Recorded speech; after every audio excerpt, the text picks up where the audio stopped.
Hello, beautiful friends, and welcome to Dearly Not So Departed podcast.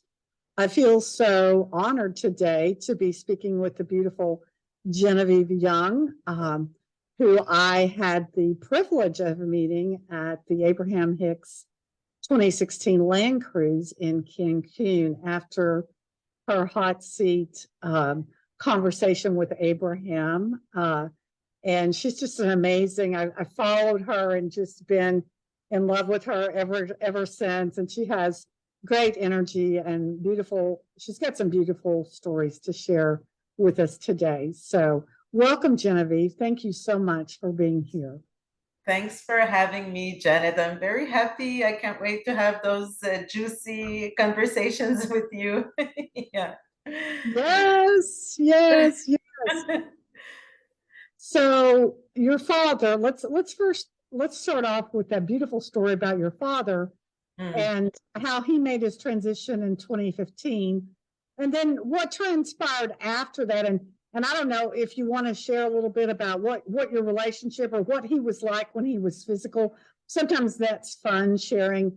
Do they have the same energy? Because I've interviewed or had conversations with other guests on my podcast, and someone's energy could be totally different. Like they were kind of reserved and quiet and kind of like a cloud of gloom when they were physical. But then when they made their transition, it was a totally different, just this free, lighthearted energy. So whatever you feel called to share. Well, my relationship with my father. So, first of all, my father was from Trinidad and Tobago. My mother is from Quebec. So they met in 67, and so I was born a little bit afterwards. And they got divorced while I was very young. So I was not even 3 years old. Yeah. So I had like a very strange relationship with him because my parents, they didn't have like a very nice separation. So it was kind of difficult for a child to be comfortable, and so because I was living with my mother, I was closer to her. And then around the age of I would say like in my 30s, I really wanted to get closer to him, and I got to know him better. But when I was young, what I can remember and recall, when I would see him, I was very moved every time I would hear his voice. So he had like this very unique tone. I don't know how to say it, but it was like kind of, Barry White when he sings and he has that Oh very yeah. deep Oh yeah. and yeah. Oh So yeah. my father had a little bit that type of voice, and he had like a very unique laughter, So I just loved the energy of his voice. It was like a connection for me, So, and he was a singer also. So, as soon as he started to sing, when I was around, I had tears coming down all the time, every time. So, that was Wow. like a deep connection I had with him. I always felt his love, like, that was like still like you see it's still coming in. But yeah, so his love was very um I would say like concrete, like it was something I could almost touch. Yeah, And you could feel it. it was Literally so feel it. present. Yeah. So, and every time he would like hug me and kiss me, he had like those very big lips, He was a black man with very, very thick and big lips, and he would give me like a kiss on my cheek, and it was almost like sucking my cheek out, So it was like I just loved the way he was, and this type of relationship is still very active. So sometimes I will feel something on my cheek, and I know that he's very close, like something is happening right there. Yeah. So yeah, so my relationship with him, I really got deeper when I was around 30 years old. And so I had those deep conversations with him. I really wanted to know who he was, how he felt about me. and from there, like, we had a very nice relationship. So I went to Trinidad and Tobago before he passed away. I wanted to do that trip with him, but he just had like a heart surgery, so he could not take the plane. But he was calling me every day, giving me like names of family, over there, people that I should meet. And he had called them before, letting them know I was coming. And so, yeah, so sorry, I'm trying to think about everything I want to say there. There's so much information coming in, but yeah. So while I was there, I also connected with my roots, with my family, and I would say that was the start, like that was the beginning for me of starting to love my Black side, So everything that was coming from my roots, from my father's lineage. So, and then when I came back here, I was so proud um to be like a mix of those two cultures. And just before I did that trip, and before I had spoken with my father, I was more, I would say I was more like into the Quebecers culture. And I was even like ashamed to speak English, thinking that, it was not my first language and I had that accent and I should not speak English. And as soon as I came back from Trinidad, it's like if I decided that I owned all this and everything Wow. was perfect, and I just started to love my whole self instead of half of myself. Wow. Yeah, Wow. yeah. That's so that's so beautiful. Thank you. Yeah, so this is what, so anyway, so when my father passed away, um, so he was living like 6 hours from my place driving, it was like a 6 hours drive from where I live. So I went there and I started to sort all his documents. So I have like sisters that we would call them like, how do you say, like a half sister? I don't know how we say that in English really, but from I, another wife, I which got I you. call my sisters because we're sisters. But anyway, so they were there and we started to help my father's wife, sorting everything. And this is where I found like documents that said that he owned some properties in the Bahamas. That he had, well, it didn't say that he owned them, but it was like a purchase agreement.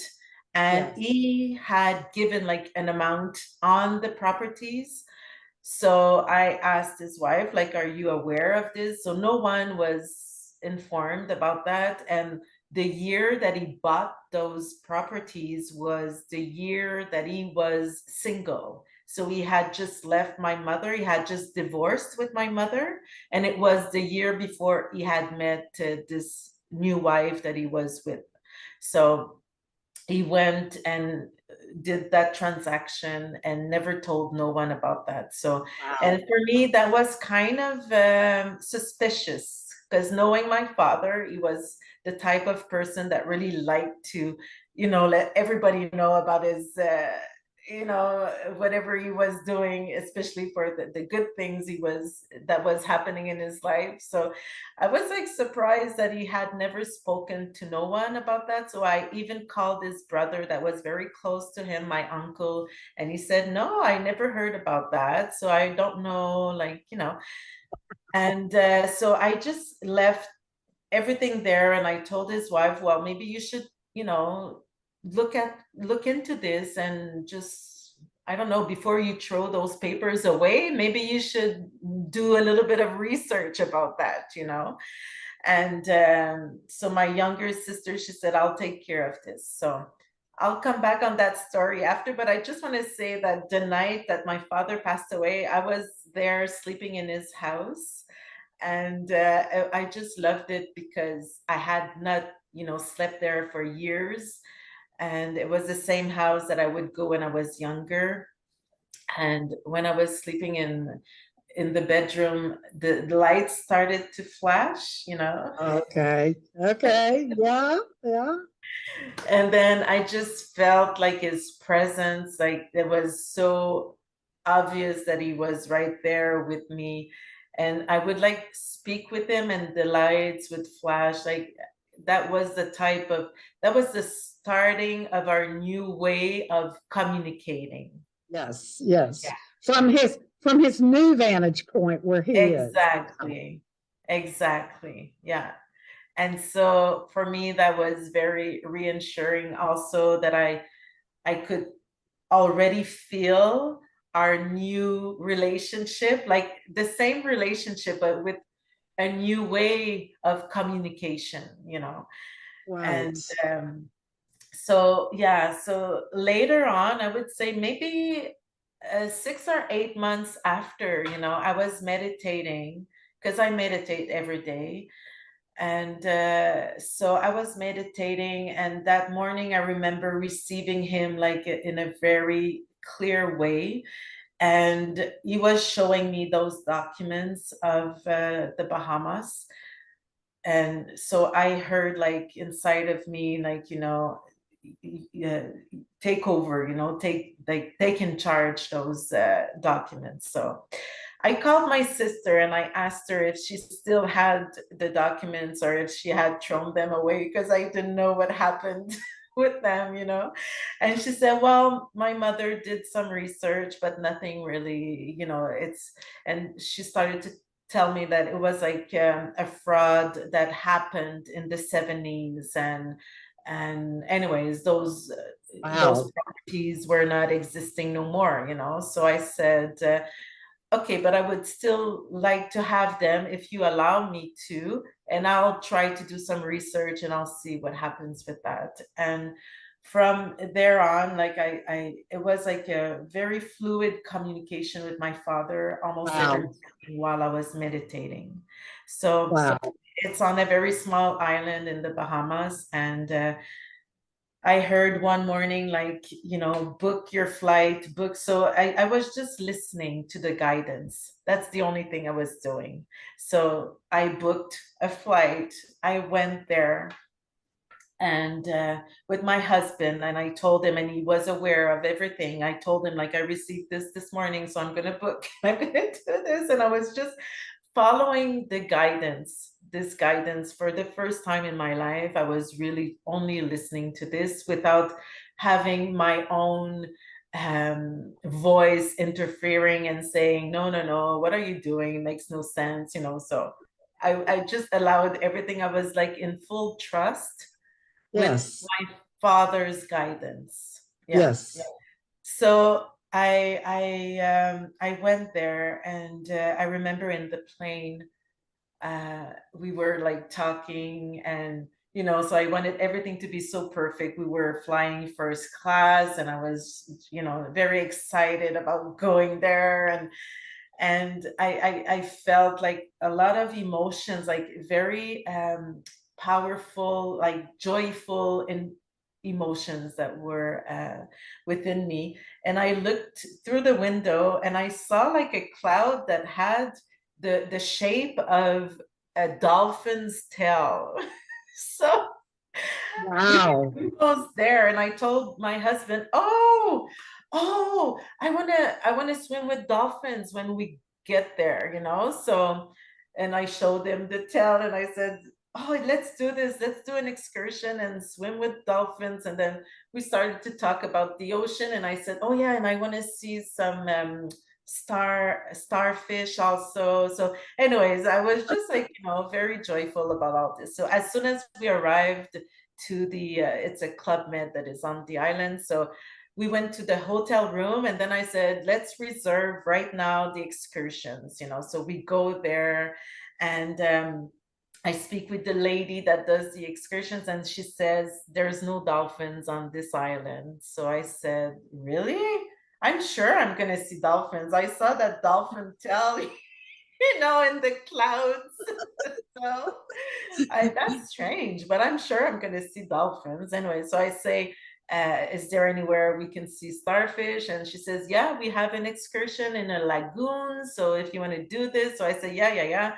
Anyway, so that's the excursion I was doing. And I wanted to go diving, you know, I wanted to go snorkeling. So we organize everything, and I have those documents that I want to have answers, you know, that I want to follow the trail also. So Yeah. that first evening, I'm at the restaurant, and the waitress comes, and I ask her, like, I tell her, like, my father invested in some properties in the 70s, and I have a document that was signed by a Mr. Thompson. So I would really like to meet him. And she says, oh, yeah, I know him. No problem.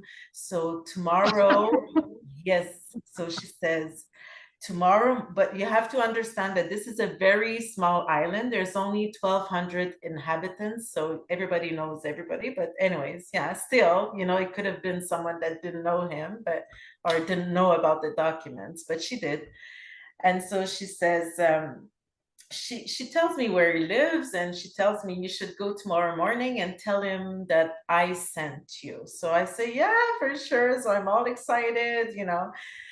And the next morning we go there, we find him, and he remembers everything. And then he tells me about the story. So the story was about, anyways, some investors that had those properties that sold them, but it was a fraud. So he says, you know, there's nothing that you can really do with that. But there's someone that bought those properties. And if you want to meet that man, you know, you could go to that place and see if he's there. So I say, yeah, for sure. So anyway, so I go there, but he's not there. He also lives in Florida, and he lives on the island. He was born on the island, but he also lives in Florida. So I go to his place. He's not there, but there's someone there. So I speak with him, and he says, well, you know, what I can do is give him your, you know, contact information, and then he'll get back to you. So I say, okay, no problem. So I tell my husband, well, I guess, you know, that we came for this and all is fine. So let's have fun and enjoy the island, you know.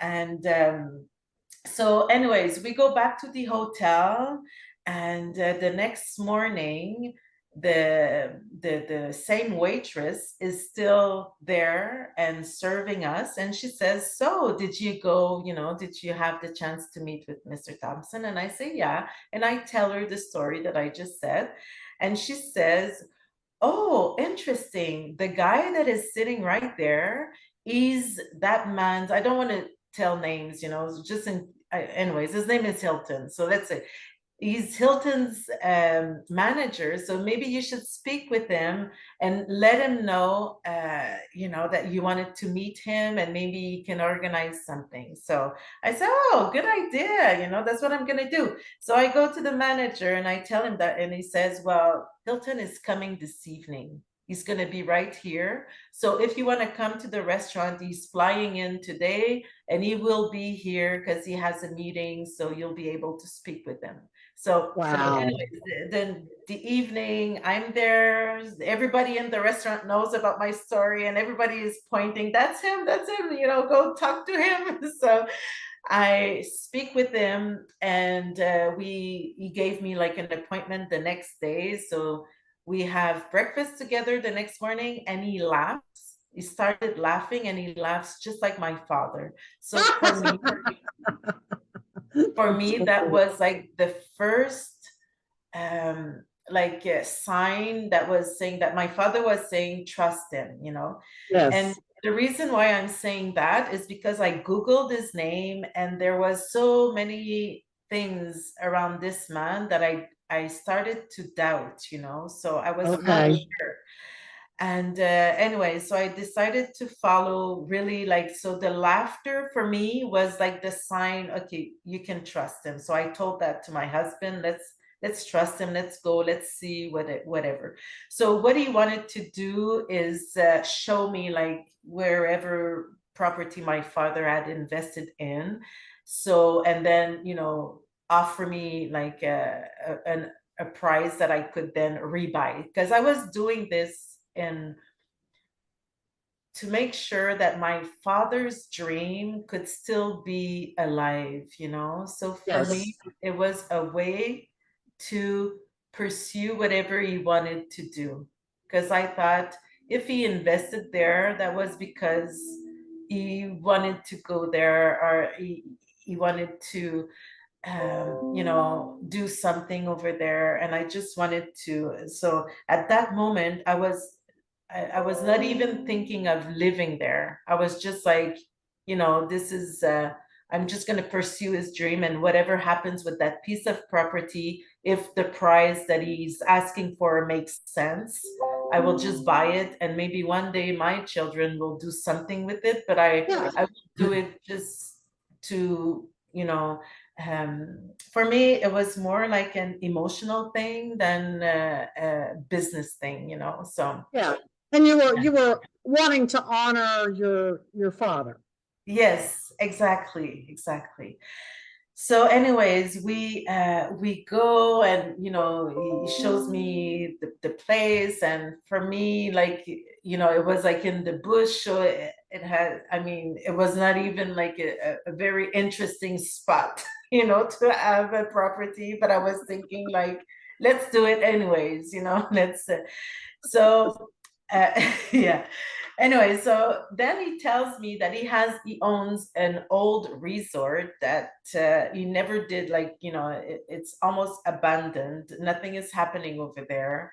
And that he might have some projects with that resort. And he says, like, maybe you would be interested in doing something. And I say, yeah, why not? So, it makes me, I go to his place and I visit the resort, and I find it very interesting because at that time, I was a TV host and I had a very large community around me.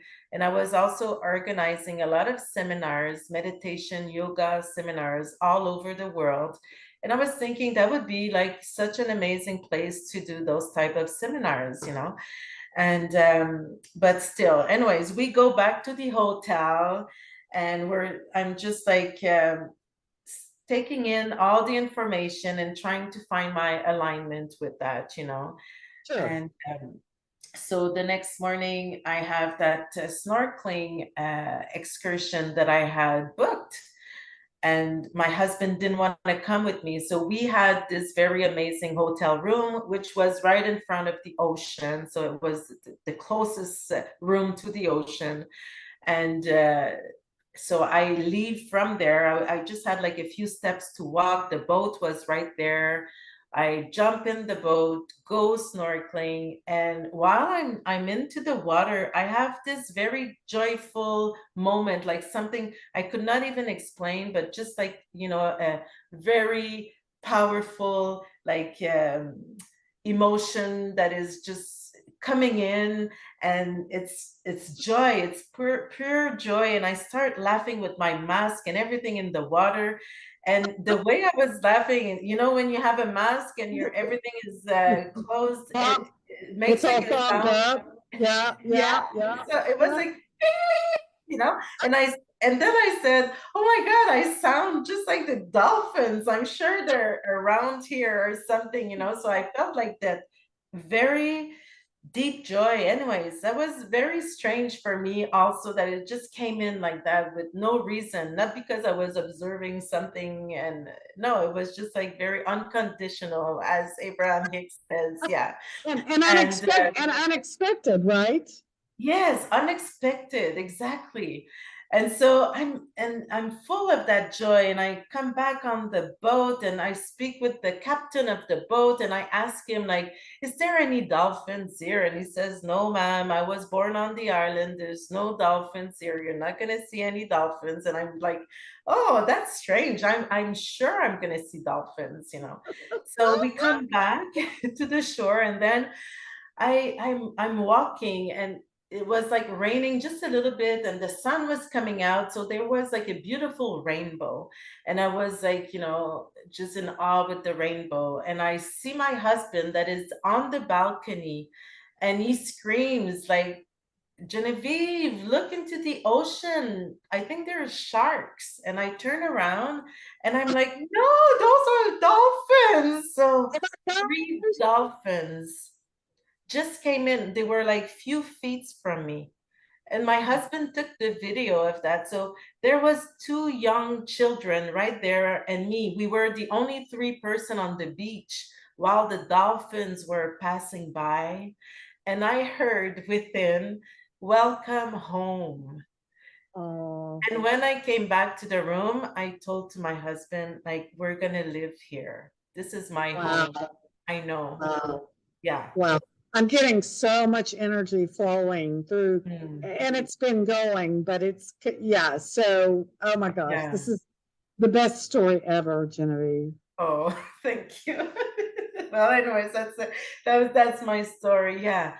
So afterwards, like, we told everybody that dolphins were on the island. I was so excited about that. And and you know what? I was also thinking about how expansion happens, when you see, until someone sees something, no one really believes in it, and then after, expansion really happens. So it's very interesting that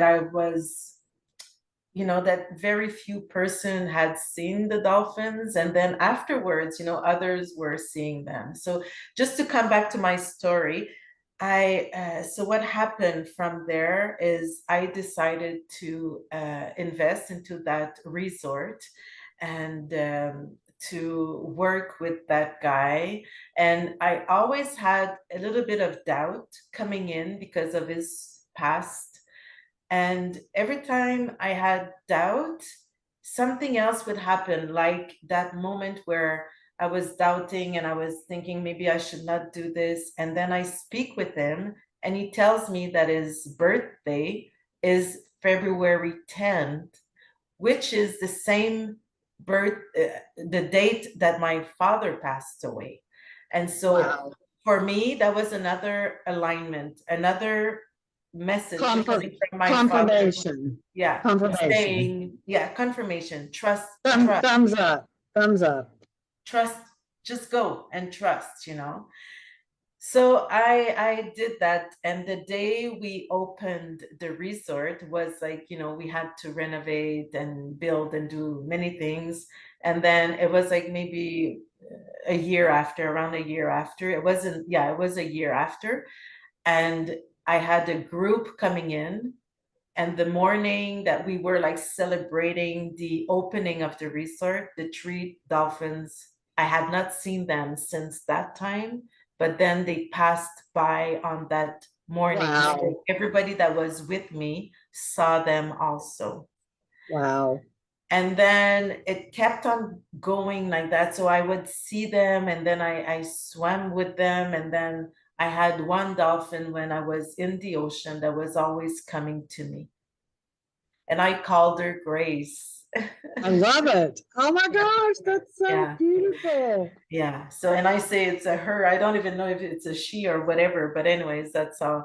But we had like, she was like coming around me and touching me. And so I just loved that connection. And for me, that was my father once again, that was very close to me. So, and I'm saying this because on Christmas Eve, the first Christmas Eve, I was alone at the resort with some staff and two young ladies that were coming from Switzerland. And so I invited them because my family was coming on the 26th of December. So I invited them to have dinner with me. And I asked them, because I used to do dream classes, which were like events where people would share their dreams, and I love to talk about people's dreams. And so I asked them, like, so what is your dream? And one of them said, my biggest dream and the reason why I'm here is because I would love to swim with dolphins. Wow. And so I tell her my story, and we're right there, in front of the ocean. And I say, maybe you'll see them. We never know. But they were leaving the next day. So the next morning, I wake up. We're on Christmas Eve, and taking a coffee, and I see the dolphins. So I scream, I just came out of my room and they were sleeping upstairs of me. So I just run and scream, dolphins are here. So I wanted them to come out. And one of my employee that was a good diver was right there. And I said, can you go into the ocean and see if you can, attract their attention or whatever, and we'll see. And I'll put my bathing suit. So we all did that and we ran into the ocean, and the dolphins, they played with us like for 30 minutes. And that was my first time with them into the ocean. But then I could really feel all the joy and the love, and it felt, once again, it really felt like if it was the same love that I was receiving from my father. And that night when I was sleeping, I could still hear the sound of the dolphins and that joy and love, like so deeply. That was so amazing. So Wow. yeah, I Wow. know. So that was the first time I swam with them, and then it happened like many other times. Yeah. Wow, that is so incredible. But I love the story, and I love how you were talking back to your point about the expansion and Yeah. how we have to, once we get there, we see the evidence, the physical signs, then Yeah. of course we believe it, and then those around us will Yes. jump on board too. But I love Exactly. how you held so steadfast, Genevieve, in your knowing, Yes. and in your Yes. vision that you were going to see dolphins. And Exactly. how powerful is that? And knowing that this was a beautiful co-creation and orchestration between you and your dearly not so departed father. Exactly. Exactly. Yeah. So that's how, and every morning I meditate. I still meditate. I do this all the time. And I remember when I had the resort, how I would meditate in front of the ocean, and I would receive so much information coming from my father and coming from some ancestors and coming from. So this is like the very interesting thing is, once you decide to connect, to just let go of all the resistance. And I don't even do it in expect, I don't do it because I expect to have messages or to receive messages, but I do it because I feel good. But then there's always something that is so interesting for me, which is like a clarifying moment of my day or of whatever I'm living. So I really like to be guided like that, even though it Yes. still happens that things are not clear and I don't know where I'm going, and I'm going through Yes.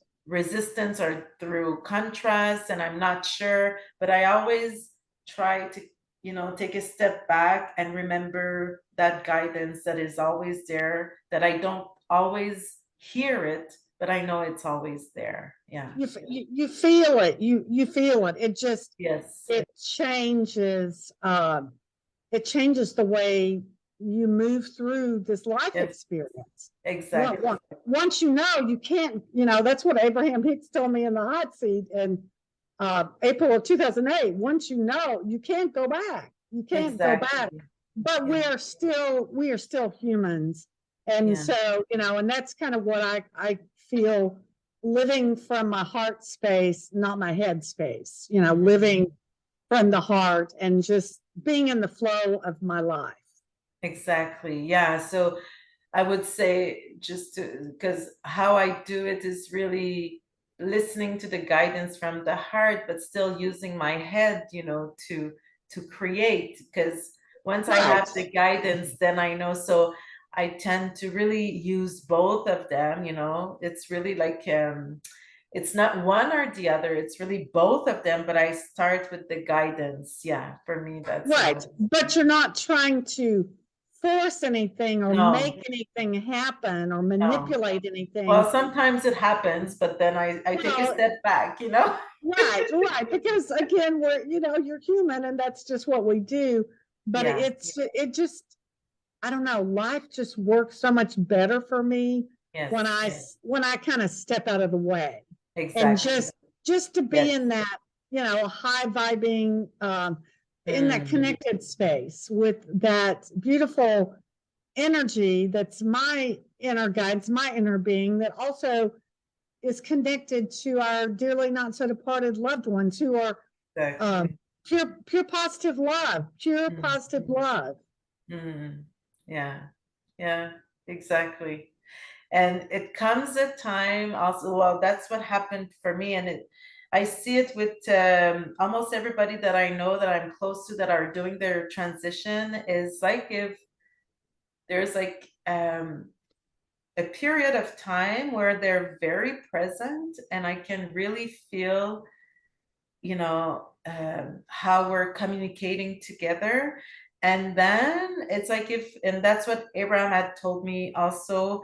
It's like they blend, so they Yeah. blend into the love energies. So it's, I know it's part of my father giving me some, you know, um, information or whatever, but I know it's not only him. It's like Yeah, no. part of him. Yeah, It's yeah. like that. It's like that nebulous mist alphabet soup of this Yeah, yeah. beautiful, pure positive energy. It's like, um, when Esther was doing the Abraham Hicks lives back in 2020, and it was like later that year, Einstein showed up. Oh yeah, yeah, yeah, Yeah, yeah. communicating through. And Yeah. I was watching that live and I felt Einstein's energy.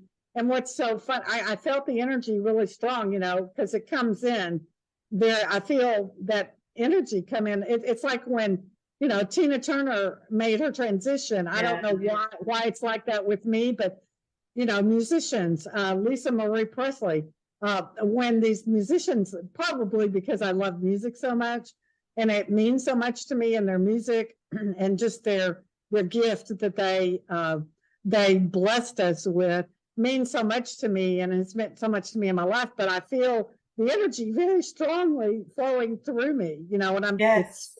right now, and it just, I don't know how to describe it. It feels like an internal hug. Yes. Uh, and it's so soothing. It's so comforting. I understand. I felt the same. I remember. I wonder if it's not like because we're, as you said, interested in a field or in something that we're like maybe all our energy is all blended together, and we, Yes. while we're humans, it is like that Yes. too, So when one of us transitions, maybe we feel it more. Because I remember feeling that with Maya, what's her name, Angelou. Maya Oh, Angelou. yeah. She's like, Yeah. yeah. And I didn't even know that woman. And it was more Right. like, but then I read some of her books and I felt so aligned with her. So, and then I realized that, oh yeah, okay, so it's probably because we have like kind of a similar mission or interests in things, and so Yeah. probably that's why we come here. We all experiment things in our different perspectives and way, but it all contributes to the same energy. Yeah. Right. Because, and that's one of the things that always brought me such joy was hearing and knowing and living it now, about how our dearly not so departed are, they leave all the worldly stuff behind. Yeah. So and they just return to that pure positive energy and love. But they are still as interested in Mm, the same things mm. that they were when they were physical, and in Exactly. those people that they loved, they're still right there. There's been so many times when I'm not a handyman or a handy person, but there's been times when I've needed to do things and I have no idea how I knew how to do that. Yeah. It's like, what? Yeah. How did I even know about that? But Yeah. it really, when we're open and connected to this energy, Yes. it's And just life yes, changing. I love that we're talking about that just before, I had like I had a meeting with someone else and we were talking about AI, artificial intelligence, and Yes. because I also work in computers anyway, so I'm into that field also. And that's what I was saying. I was saying, like, until humans, we don't really use our power to connect to the natural intelligence, which for me is our way of meditating and connecting to whatever is Yes. all the knowledge, all the, everything that is already there. Until we Yes. don't learn to do this, for me, it's almost dangerous to think about artificial intelligence. But if we really decide and I think this is where we're going most of, and it is for that reason. And because I believe that everything is always working out for us, I know that we will all decide, or most of us, whoever decides to do it. And then this will allow us to, give the artificial intelligence the natural intelligence, and then the technology will really support us, just like it did probably, 1,000 years ago. So, and those are things we don't really know, but anyways, I'm sure that by doing this and being very connected, then we'll give the data to the artificial intelligence, and this is going to be supporting the humanity Right. to really expand and live something beautiful. Yeah, even better Incredible. than what we're doing. It's in the best interest of Yes, everyone. exactly. But it can be, it can, as humans, because it's new and we fear something. Typically humans do, at least I have. We fear something we don't understand. I mean, Exactly. Yeah. 40 years ago, if you would have told me, or if I would have known I was going to be sitting here having a conversation with this beautiful woman, in the Bahamas, on this tiny island in the Bahamas, on a Zoom, I would have, I would have known what to do with that. I would have probably Exactly. Exactly. Yeah. You're right. So yeah, it's just fun. So tell me now, are you living full time in the Bahamas now, or do you No, still? No, okay. no, I'm not interested in living there full time. So yeah, so just to, so what happened afterwards is, so I did that, I had that resort with this man from this Bahamian, and then it didn't work out, and all was good. I'm very happy that I did this, and that I had so many people coming in. It was always full and it was very fun. But then I realized that, and he didn't want to, anyways, we wanted to do something different. And I decided to just buy some condos over there. So now I rent condos. I have my own place and I also have condos.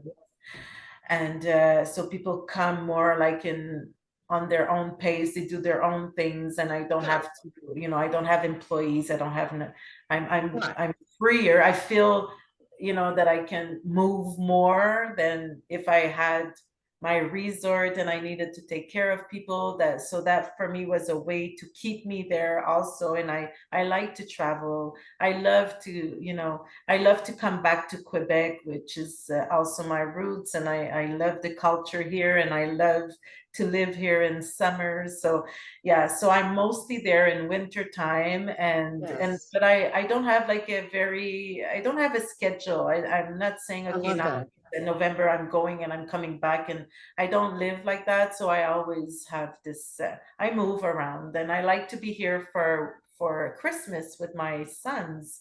So we always come back for Christmas, and yeah, so it's I move between different places like that. I love that. I love that. You're just living your life.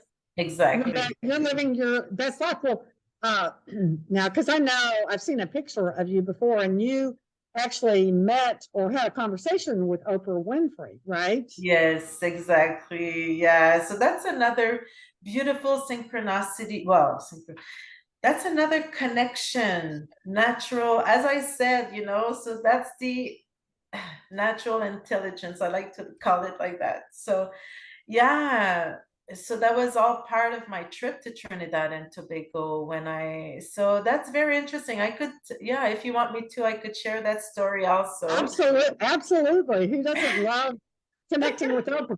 I attended, I didn't get up close and personal with her like you did, but she came to Dallas in 2005. She was doing, it was, I think, her first Best Life tour. And I lived in Dallas at the time. It was when my husband was still physical. And so my daughter and I attended. I bought tickets and I got to go at least be in the same room with her. Nice. Yeah, yeah, I love her.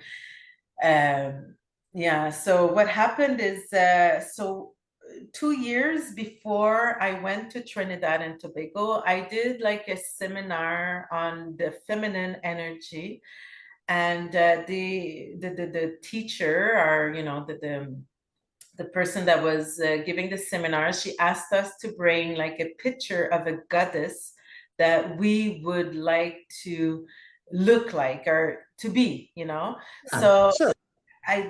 so I didn't know if it was like a real person or, so I brought like a picture of Oprah, but I had also brought a picture that I found while I was Googling of a Black woman that had like some braids and they were like tied up on her head. So it was doing like a fountain like that. And yeah, and she was naked, hiding her breast, and she was pregnant of the earth.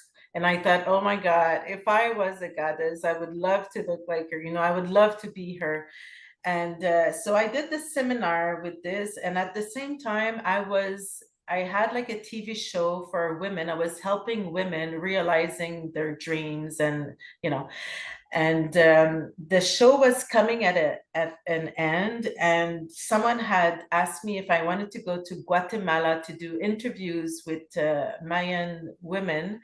Remember in 2011 they were talking about the end of the world, or Oh, yeah, yeah. so it was related to the Maya's calendar, and they were talking in 2012 something. Yeah, so that was in 2011. And I wanted to go, but everything was so complicated. Like everything seemed like if I had like resistance on my path, So one day I was meditating and I received clearly, it's not a humanitarian trip that you need to do, but it's a trip for your own humanity. Go to Trinidad and Tobago. And this is why I decided to go there. Wow. And I questioned the voice and I said, like, who's saying this? And I heard it's, so I'm trying to translate in English right there, but it's like the goddess of the oceans, of the African oceans. Okay. And then I thought, oh, the goddess of the African oceans, like, okay, yeah. And after meditating, I Googled goddess of African ocean, and the same picture that I had printed 2 years before Wow. was right there. And I saw this and I was like, oh my God, she's talking to me, you know? And so I was very surprised with all this, but I decided to follow the guidance. And this is how I decided to go to Trinidad. And I met with a great great aunt over there. And she started to talk about my like great great great grandmother, which was coming from Nigeria, and she was sold as a slave, like children's slave. And Wow. as soon as she started to talk like about her, and so that woman was her grandmother, so she was talking about her grandmother, but for me it was like the fifth generation. Sure. So when she started to talk about her, I had tears that I could not stop. Like it was like for me something was happening in my cells, like something in my energy, something was very strong. And so she tells me she was so as soon as she was in Nigeria, and there they told her she would be the next Yoruba priestess. And Wow. I had never heard about Yoruba. I didn't even know I had roots from Nigeria, so all this for me was new information. And as soon as I came back to Quebec, I was talking with my sisters about that, and I Googled Yoruba priestess, and that goddess came again. And so then I see that she's a goddess from the Yoruba tribe, and her name is Yemaya. And I started to connect with her energy, and oh my God, so this is when the fun started to happen. And so she's the goddess of the ocean. So you know all the links with the dolphins and all this, so yeah. Yes, yeah. Anyway, so I'm not gonna go there, but I just wanted to. So I started to connect with their energy, and then something happened, a synchronicity that Oprah was coming. I wanted to meet Oprah. She was like, and so I could not meet her because she was not taking any interviews, and I also have like my press cards because I was a journalist with my TV show and all this. But anyways, so I decide to go and be into the room with Oprah, and I go to the restroom before she comes out because it was like a seminar with Tony Robbins and Deepak Okay. Chopra before her, and she was coming out at a certain time, but no one knew like what the schedule was, so I Sure. couldn't help myself. I had to go to the restroom. I go to the restroom. While I'm there, tears comes. And for me, when tears are there, it's really like a connection with my soul. There's something greater than Yeah. me that's happening. And Yeah. so I hear in the mic, everybody get ready, Oprah's coming. And I'm like, oh my God, I have to. So I start running, and I run like on the side of, I mean, this is a big, big stadium, I mean, I think we're 9,000 people in there. Like Wow. it's a lot of people. And I start running to get back to my seat. And there's like an exit door that I didn't see that opens up. And so I see all those bodyguards coming out, and I see Oprah with her mic. So I'm like 5 feet from her, and I start screaming, Oprah, I love you so much. So everybody sees us on the screen, and I'm right there. And Oprah takes her mic, she puts it under her arm, and she grabs my hands and she says, I love you too. Oh my gosh. Oh my gosh. So Oh my while gosh. she's going to the stage, I'm walking back to my seat, and everybody's like, oh my God, you touched her. Oh my God, you spoke with her, so everybody was excited for me. And so at that time, I mean, it was just like overwhelming for me, and I could not. Yeah. I don't think I could have had like a normal conversation with her. I was too excited, I was like out of my mind. So this happened there, and then I started to do, like, I was doing some dream class. That was an event that I was doing all over the world, gathering 200 people in a ballroom, and we would share about our dreams and try to help each other realize them. So anyways, I was doing this, and I had shared with a lot of people that my dream was to meet Oprah. And so this happens, and I'm all excited. And so I start to write on my Twitter account, everything happens. And a few weeks after, I receive a call from someone that works with Oprah inviting me to Chicago to go and talk about my dream classes. And I'm like, oh my God. And so she says, I have to do like pre-interview with you just before. And so anyway, so we do this, and it works out, and I go to Chicago, and the person that drives me to Oprah's office is a Yoruba. He's the first Yoruba man that I meet. Wow. Wow. So he brings me there, and I'm so excited. And and the person that was organizing everything, she says, we're going to have a live class. And I didn't know. I absolutely didn't know what type of interview, what we're, so I was not prepared for whatever was happening. I thought I was going to talk about the dream class, but she says, we're going to have a live class, which was a show that Oprah was doing, and we'll be talking about colorism. And I don't even know what colorism is at that time. And so I asked, like, what is colorism? And she says, racism is more like someone that is judging your nationality, and colorism would be you know, uh, Wow. judging your own.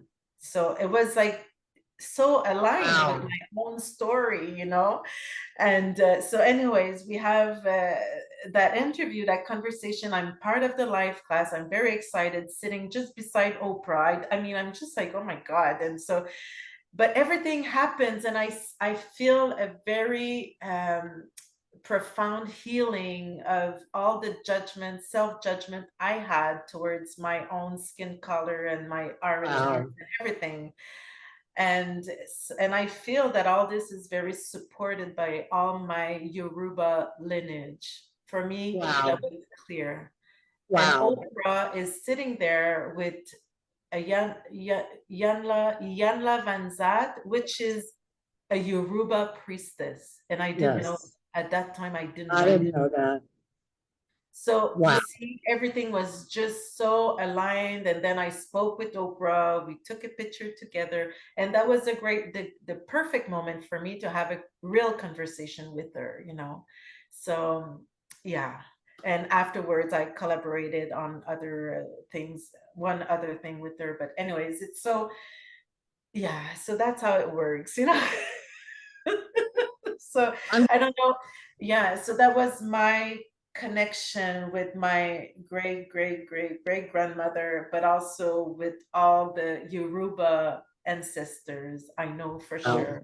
And they're Wow. still very present, yeah, Right. very. And you never met them or knew them physically. Oh, It no, just, no. but this is a great example of our ancestors that we've never met that are in non-physical still love and Oh support yeah. us and are focused on us and connected to us. And that's just, Yes. wow. Thank you for sharing that story, Yes. because that's totally so beautiful. And I love that you were able to release that resistance. Doesn't it feel so good when you release a chunk of Ah, resistance, like about your own colorism, yes. about your Yes, heritage on your father's side? That's exactly. so free. It's so freeing. Yes. And you know what? What I realized afterwards is I could not explain why my dream was to meet Oprah. People were asking me why? And I was like, because I'm not the type of person that really, I'm not a groupie, like, I'm not the type of Right. person that Right. anyways, but I could not explain this, but now I know that this was just because I was going full circle with her, and probably we're into the same energy family, as we said, and Yes. together that was something we wanted to bring to humanity, and it was going through me. And Yes.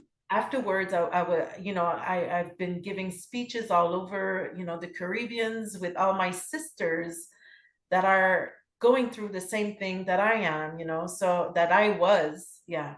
But yeah, so because after this, now if you ask me, would you like to meet Oprah? Or you're still, I'm like, no, I'm good, You're I'm good. healed. All is good.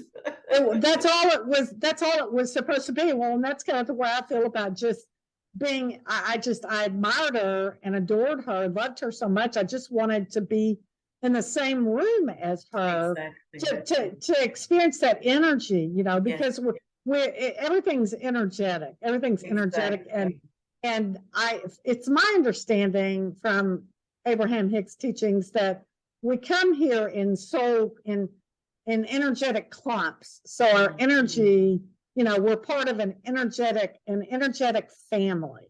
Mm. And so I think, to me, that kind of makes sense about what you're talking about, Yeah, and about, for me, for whatever reason, the Lisa Marie Presley and Tina Turner and, yeah, other musician. And this is just something, this has been happening to me for years.